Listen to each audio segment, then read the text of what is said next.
তাই হাঁপিয়ে গেলেও থামা যাবে না, কারণ তুমি নারী।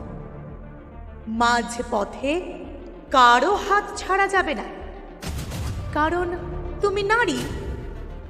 সমাজের কোনো নিয়মই ভাঙা যাবে না, কারণ তুমি নারী।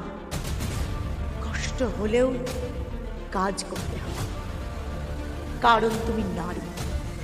নিজের ইচ্ছে বিসর্জন দিতে হবে, কারণ তুমি নারী।